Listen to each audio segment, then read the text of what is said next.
New U of A football coach Brent Brennan closes in on his staff, and there's some familiar names that we need to get to. Let's get started here on Locked On Wildcats.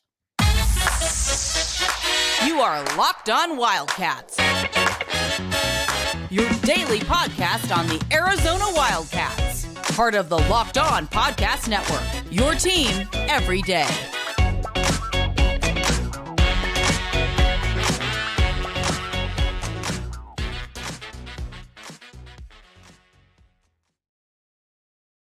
Thanks for making Locked On Wildcats your first listen of the day. All right, brought to you by Gametime. All right, now, Brent Brennan, as we've talked about, is doing a lot of good stuff. Now, I think a lot of people are wondering, all right, what's going on with the coaching search? Because there's a lot of questions about what the roster and how that pertains going forward. We're going to get to all of that, but first, Brent Brennan is a CEO type head coach. He's not the guy that calls the plays. So he is somebody that relies on his coaches to do that. He clearly trusts his coaches to do that. And that's something that I think we need to understand. So the importance of his coordinators is going to be very, very important.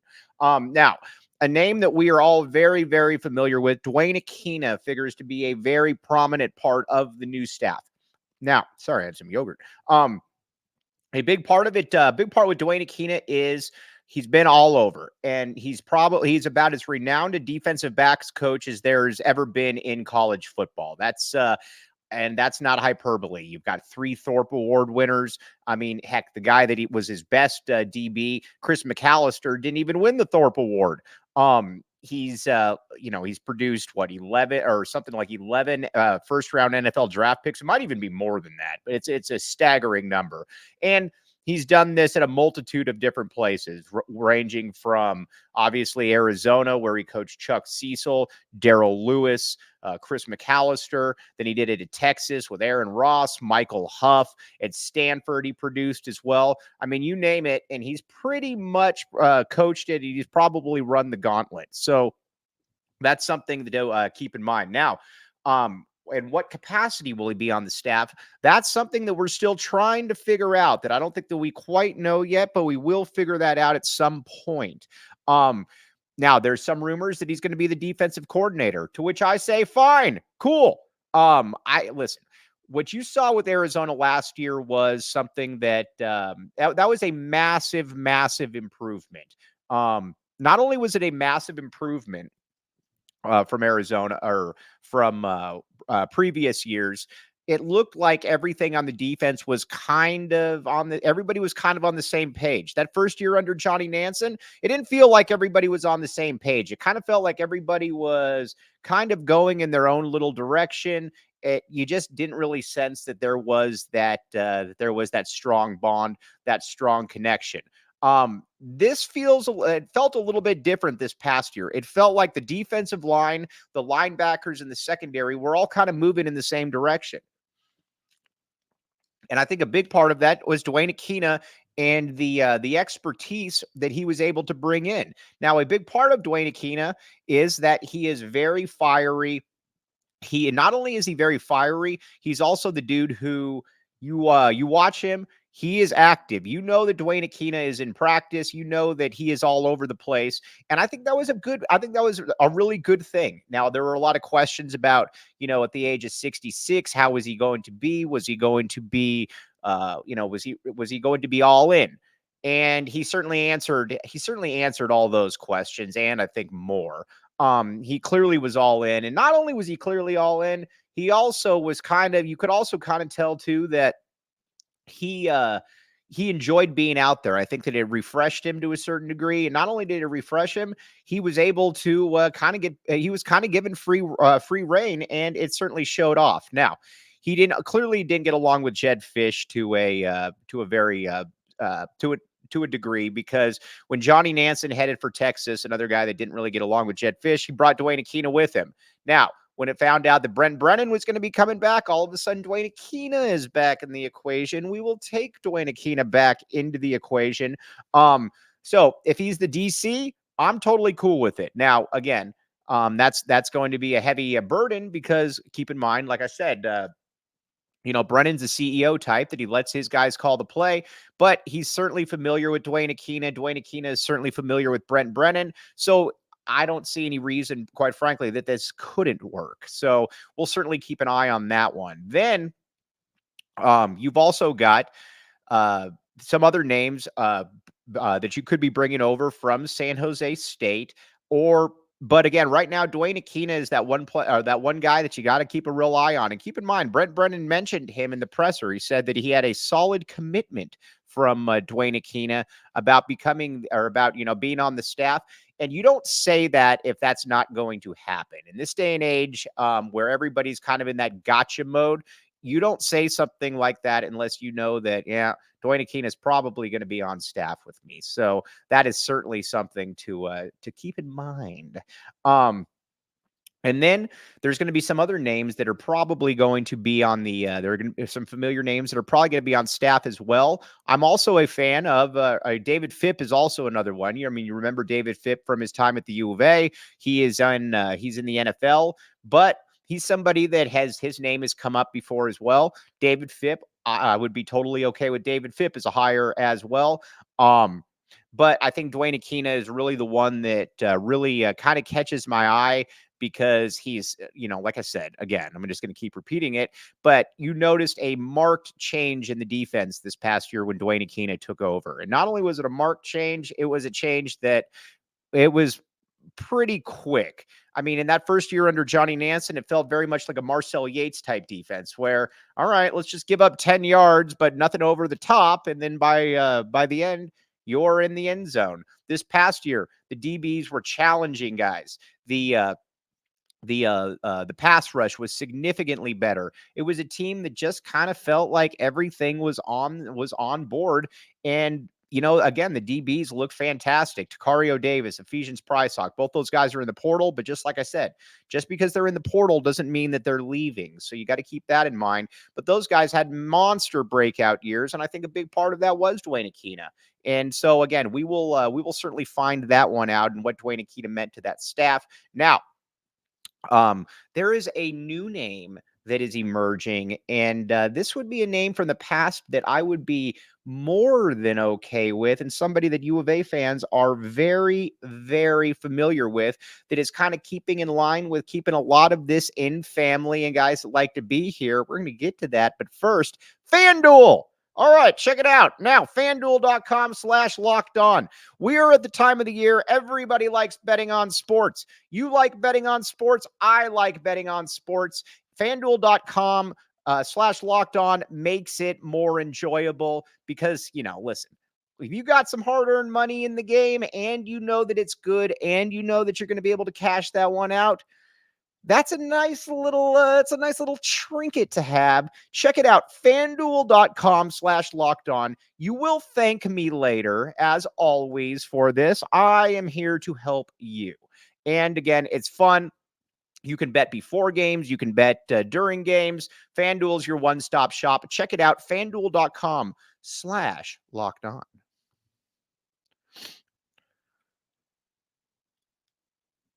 Thanks for keeping it locked on Wildcats and making this your first listen of the day. I am your host, Mike Luke. All right, now another name that we are very familiar with, Dino Babers. All right, now Dino Babers, just for all that don't know, he was with Dick Tomey at Hawaii. He obviously came to Arizona as well. Dino's been a head coach. He just got let go at Syracuse. But when Dino was at the U of A, Dino was responsible for the best offense in school history. Now, granted, you had some really good players on that squad. You had a Dennis Northcutt. You had a Jeremy McDaniel. You had a Trunk Candidate, a Kelvin Efon. You had a loaded offensive line with an Edwin Mulatalo. I can keep going on and on. Yusuf Scott. I can keep going on and on. But they put up points, and Brad Brennan, another one. I shouldn't leave Brad Brennan out of that. They put up a lot of points, and the team went 12-1, and they finished fourth in the nation. So that is, Dino Babers knows what he's doing offensively. Now, I think a big part of it too is what kind of offense would he run? Would he run a spread? Would he I kind of like going more of a conventional offense with Noah, but I'm also not necessarily opposed to it as well. I do think that with with Dino, a big part of it too is that I think he's going to be motivated. I don't know that he's going to be a head coach again, but I know that he enjoyed his time here in Tucson and he did a really, really good job. And again, he's got offensive chops, another person that could kind of keep roster continuity in place. I would be more than okay with Dino Babers. And not only would I be more than okay, I think that that would be a home run hire. Now, is that going to for sure happen? Nobody really knows. But that name has been thrown around, and I think if Brent Brennan could get Dino Babers into the mix, that would be a home run. That would be a guy that has a lot of offensive chops, and not only does he have a lot of offensive chops, he's also shown before that he understands Tucson, he understands the recruiting scene, and I think it would be a pretty nice fit, and it would be interesting to see how exactly he and Noah Fafita and T-Mac would go. But listen, Dino Babers is also a smart dude. He knows that the best players. You generally want to get the best players the ball, and that is certainly that's certainly the case with. That's certainly the case with Arizona. You would have T-Mac coming back, who would probably, well, I think it's fair to say would be the most talented wide receiver that Dino Babers has ever worked with. And then you'd also have a plethora of other players, your Kevin Greens, your Malachi Rileys, again, assuming that all these players stay. That would be a very nice little a lot of nice weapons for Dino Babers to play with, and you got a pretty good offensive line. Again, this is all contingent on this staff or on this the good percentage of this team staying together. But so far so good. Nobody's bounced officially, and it'll be fascinating to see exactly how this unfolds. But Babers has shown that he knows offense, and not only does he know offense, he knows how to get the best out of it. Because again, you look back at that '98 team, and you're like, well, he had a ton of really talented players. Cool. But we've also seen coaches that don't know what to do with talent. And let's just go this past year. Listen, when Noah Fafita took over, the offense started humming. But before then, Jayden de Laura was a mess, and the offense was not good. That's something that you got to keep in mind when you're talking about this kind of stuff. Is that Jayden de Laura was not the answer that I think a lot of Arizona fans were looking for. Noah Fafita was that. So when people look back, it's kind of a tale of two seasons. What happened with Noah Fafita and what happened with Jayden de Laura, and those were both two separate things, two separate entities entirely, obviously. Now, now when Babers was here before, he was generally really good at taking advantage of the talent that he had at his disposal. He had a big time running back and trunk candidate who could break one at absolutely any time. He had the game breaking receivers. So again, he would have a lot of that theoretically here at Arizona as well. Plus, it's hard to get it's hard as a head coach. It's hard to get a staff in place where you have somebody as a head coach who did a really good job I think at Bowling Green in Northern Illinois, if I'm not mistaken. But listen, he had some up and downs at Syracuse, but Syracuse is also a tough place to win. And again, you're not hiring him as the head coach. So again, in a vacuum, if Dino Babers is the head coach, I am more than okay with Dino Babers as the head coach. Or not the head coach, the offensive coordinator. And I think he and Akina would fit nicely. I think a big part of this too is synergy. Now, listen, I'm bummed. Everybody's bummed about how Jedd Fisch left. But one thing that Jedd Fisch did do is that he put together a really, really good coaching staff.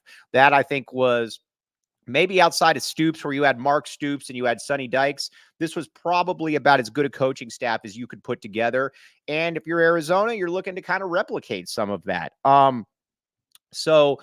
Like I said, that would be really, really good, and the continuity would be great. Now, as far as the time frame goes, this decision has to be made sooner than later. Listen, you've got a lot of players on this roster that are looking to, if they're going to stay, then this needs to happen, and this needs to happen quickly. Because again, you only got a 30-day window in this portal. So again, Brent Brennan is certainly no dummy. He understands that time is of the essence here.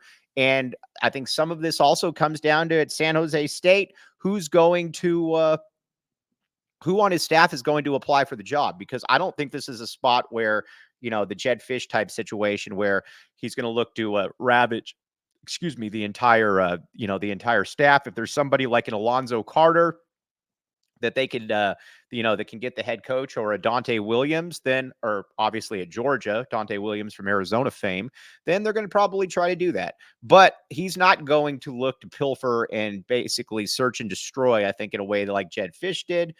So that's something that certainly we should bear in mind as well. But again, when it comes to the time frame, this thing needs to be done sooner than later. We're kind of dragging this out a little bit. I get it. It's about getting the right staff in place. I totally understand that.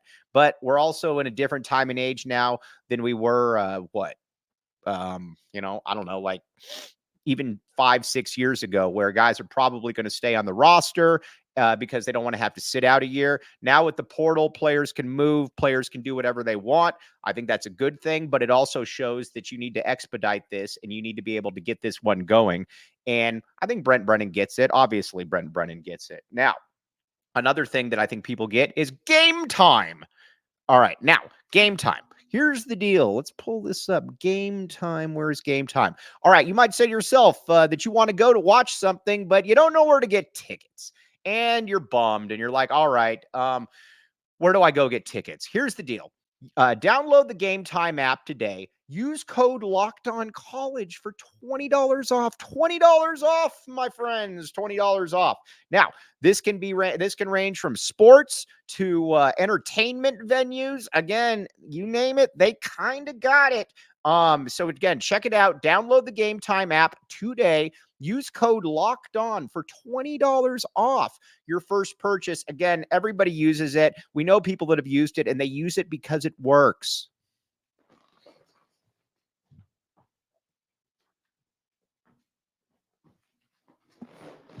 Thanks for keeping it locked on Wildcats and making this your first listen of the day. I'm your host, Mike Luke. All right, now let's talk a little bit about now about the roster. And a big part of this is who can you retain? Can you retain a Noah Fifita? And if you can retain a Noah Fifita, then all of a sudden it makes things a lot easier for you, because you're returning a quarterback that I think Noah Fifita, quite frankly, can play in about any system. He is that cerebral. He's that smart. And not only is he that smart, he's also the dude who can make plays. And I think he's going to be basically solid in about any system. And he's got a bunch of receivers that are with him that they're all on the same page. But again, getting Noah Fifita back is the first thing, because if Noah Fifita comes back, guess who's probably not leaving? T-Mac. And guess who's probably not leaving? Jacob Manu. And you can go on and on down the list. But I think a big part of this starts with Noah Fifita. And listen, I totally understand whatever Noah Fifita wants to do, because again, he is the he's kind of the straw that stirs the drink. When he took over here, the offense went crazy, and that's something that we all saw, and I think we were all very impressed by. But he's obviously got to make the right move for himself. So, but again, I think he's kind of the impetus right there.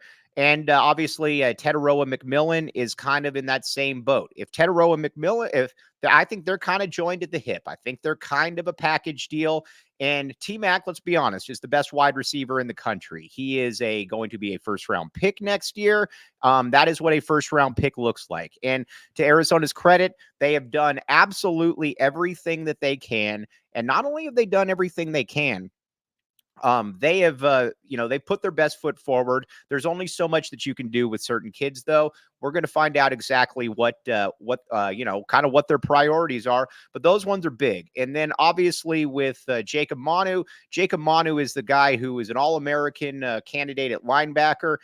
He's with them. He ain't leaving if they're leaving. So again, those three, I think, are kind of that package deal. And in actuality, the city has been really, really good to these dudes. And I think you got to give the city a lot of credit, and you got to give these guys a lot of credit too for how they've been able to stick around and, at least so far, and make this work. Now, who knows what happens, but they clearly like Tucson. I think they like being in Tucson, and that's something that matters. Let's be honest. That's something that really matters is, just kind of the community. And I can tell you for a fact that a lot of these players are kind of overwhelmed by the support that they've received from the community. And at the same time, I think they're also a little bit bummed that Jedd Fisch left in the manner in which he did, because that wasn't cool. Duh. So I think loyalty kicks into a certain degree as well. Now, then, it comes to other players, and I keep cautioning this. A big part of this is, the where exactly is the transfer portal and all of this. And I think a big part of that is the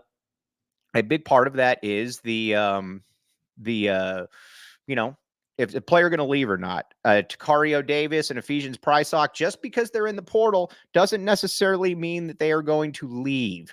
And I think that's something that you certainly got to keep in mind. These guys can go pretty much everywhere they want, but Ephesians Prysock is still on campus. I saw him the other day. He's been to the team meetings. He's been to all of that. And not only has he been there, he's kind of been active. Again, if they got to leave, they got to leave. They got to do what's best for them. But so far, so good. Now we're going to obviously keep everything in the loop here. And but again, so far, so good. This is kind of the situation, I think, where no news is good news, but the news needs to get done for the University of Arizona.